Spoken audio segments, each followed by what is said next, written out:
Welcome back to Canoe Live. It's time for your daily entertainment update, brought to us by Casino-Rama. Now, being America's neighbor to the north may have its perks, but whether we like to admit it or not, Canada has always struggled to maintain its own cultural identity. True. Well, one Canadian who's determined to make sure we celebrate our own is Paul Gross. Paul is joining a slew of film and television heavyweights to promote the Real Canada initiative, which will bring Canadian films into Canadian classrooms. And Paul joins us here today. Woohoo! Thanks for coming in. Hi, thanks for having me. Now, you're a very big proponent of Canadian stuff and Canadian culture, and not coincidentally, you're now involved with Real Canada. Why do you think it's so important for kids to watch Canadian films?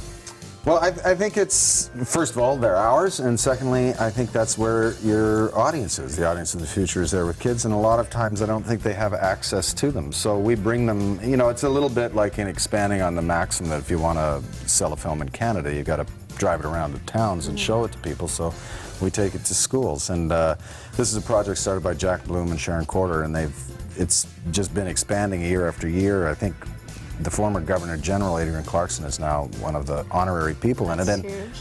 Yeah, it's enormous.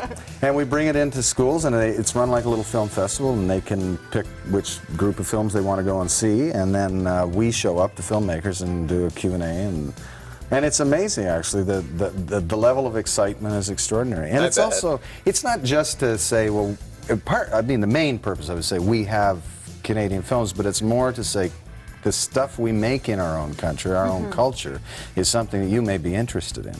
And so it's even had the effect of bringing back in some schools Canadian literature courses, which have sort of been dropped. So it's really, it's fantastic. Now, a lot of people sort of talk about the lack of a Canadian star system. First of all, do you believe that that's true? And if it is true, does it have anything to do with our budget constraints?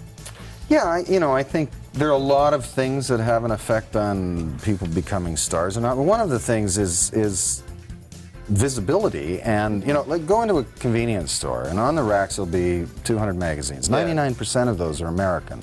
90% of those are devoted to the American entertainment business. So for us to actually punch our way through that, it's a bit tough. We can do it, and one of the ways to do it is to expose kids to our stories. I gotta ask you though, is the government making it easier or more difficult? The government could always give us a lot more money. I think it's a combination, in part, of funding, and it's not actually even so much the government needs to give us more money. They need to regulate the business in a way that is more effectively brings Canadian stories to the public. Yeah. There's always going to be a push and pull between being forced to do something, wanting to do something, Canadian content, or wouldn't it just be easier to buy American Idol? But, the whole business is regulated. Anybody running a television network in this country is getting a certain amount of protection. Global CTV, they have a certain protected marketplace. And in exchange for that protection, the cost of doing business is you have to make Canadian stories. Those guys will always not want to make them because it's cheaper.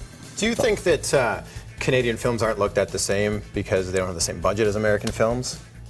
I think if you're talking about studio films, sure, but that's true for every other country in the world. All independent films are, everywhere else in the world is independent filmmakers, and then there are the Hollywood studios. Nobody can ever pretend to take on Armageddon or blow up space. We can't quite do that.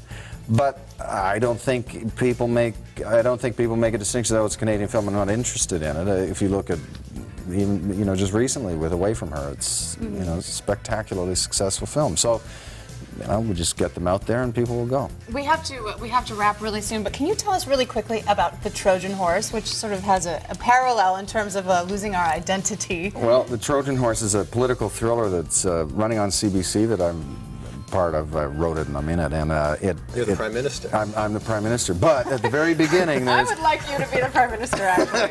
At the very, oh God, I'd rather put a gun to my head. Wow. At the very beginning, there's a referendum in Canada, and Canada votes to dissolve Confederation, split into 6 states, and join the United States. Well, and this makes me angry. Yeah, it is a scary idea. Paul, thanks so much for coming by. Okay, thanks a lot. You can catch Paul on part 2 of The Trojan Horse this Sunday at 8 p.m. on the CBC, and for more information on Real Canada, you can head over to realcanada.com. And hey, we'll be talking more with Paul this week on Inside Jam. That's right. That's Saturday night at 6:30. Right here on Sun TV.